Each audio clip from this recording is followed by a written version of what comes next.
Dean, hi there. Let's talk New South Wales first because large parts are coughing it, aren't they?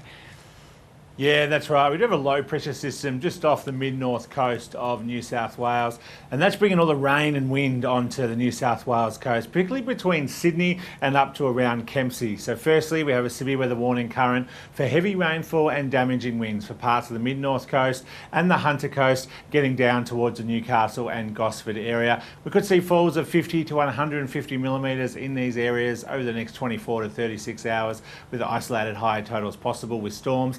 And we've also seen very strong and gusty winds as well, possibly damaging about the Barrington tops and our elevated areas, and also for our coastal communities as well in that same area from around Kempsey and Sydney. We've also got dangerous surf as well, developing further south from around Wollongong all the way up to around the Kempsey area as well. And that could lead to some coastal erosion and dangerous beachside conditions for rock fishing, surfing and swimming. So definitely stay away from the water today, tonight and into tomorrow thanks to that low. Okay, into tomorrow, because that was going to be my next question.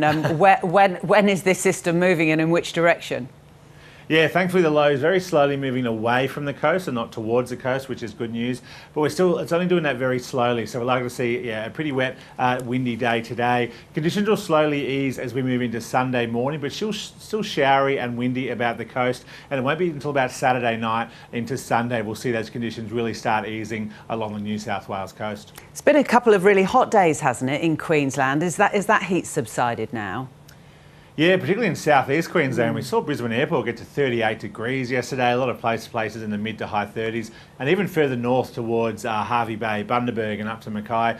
For the southeast, things have cooled down thanks to those southerly winds from that low in New South Wales, but we are expecting severe to extreme heatwave conditions developing roughly from around the Hervey Bay area or further north all the way up to around the Cairns and maybe even the Townsville area as well, with temperatures 5 to 6 degrees above average, which doesn't sound like much, but when you average low 30s and looking at temperatures in the mid to high 30s combined with that really humid conditions and those very warm nights, that's going to lead to some real those heat wave conditions along coastal parts of Queensland.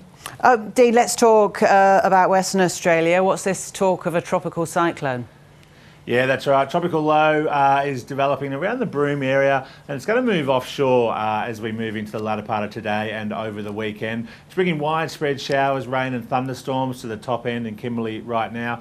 And then as it moves offshore, it's going to intensify and deepen on Saturday. And we're looking at a moderate chance of a cyclone later on Saturday, but more so into Sunday and Monday, where we could see a high chance of a cyclone developing off the Pilbara coast.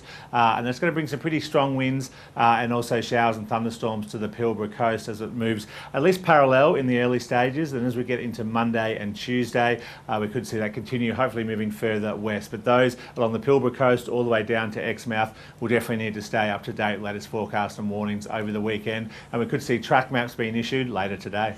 All right, very interesting. We'll keep an eye across that. So that's this weekend covered. When does summer come back? Yeah, it depends on where you are. Summer continues across parts of Queensland this weekend into early next week. It's also heating up in the southeast as well. We're going to see temperatures back into the low to mid 30s through much of South Australia, Victoria, New South Wales as well. Even Tasmania warming back up into the 20s before we see cold fronts return to southeastern parts of the country as we get into Tuesday and Wednesday next week, dropping those temperatures below average once again. All right, good to talk to you, Dean Narramore. Thanks. Always a pleasure. Thanks.